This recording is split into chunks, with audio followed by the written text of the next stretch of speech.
Shalom brothers and sisters, welcome back sa ating video ngayong umaga. Wherever you are in this world, I'm hoping that all of you are in good condition with the name of the Lord Yeshua, Jesus Christ. So, Jesus said in John chapter 11 verse 25 to 27, Jesus said unto her, I am the resurrection and the life. He that believeth in me, though he were dead, yet shall he live. So sinabi nga ng Panginoon na kung sino ang maniwala at sumunod sa Kanya, mamamatay pero magkaroon ng buhay na walang hanggan at mabubuhay muli, di ba? The Lord is great, no? Kaya we still stand our faith in Jesus Christ our Lord.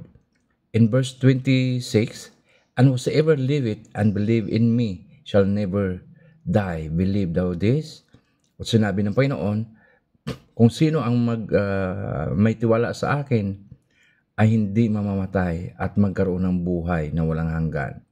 So, ikaw ba ay naniniwala na sinabi ni Jesus Christ, kung sino ang sumunod at maniniwala at mananampalataya sa Diyos sa pamagitan niya ay siyang magkaroon ng buhay na walang hanggan? Naniwala ka ba? Kayo, naniwala ba kayo? Ako, naniwala ako kasi kaya nga, ang pangako ng Diyos ay hindi nagbabago kailanman at hindi kukupas kailanman.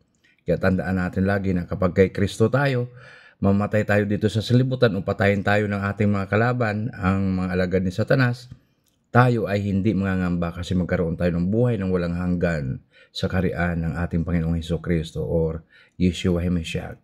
Diba? So, yan ang ating panindigan mga brothers and sisters sa Diyos ng Biblia na ang katotohanan at kay Kristo, kasi pag hindi kayo magbasa at ang kanilang libro ay maliligaw kayo at linlangin kayo ng dyablo. So tandaan nyo, keep our faith in God through Jesus Christ and we stand our faith. Ang pananampalataya at pananalig sa Diyos ay importante. Yun ang magbibigay sa atin ng kaligtasan. Sana inaunawaan niyo at nakakatulong sa inyong video na to. Shalom and God bless everyone.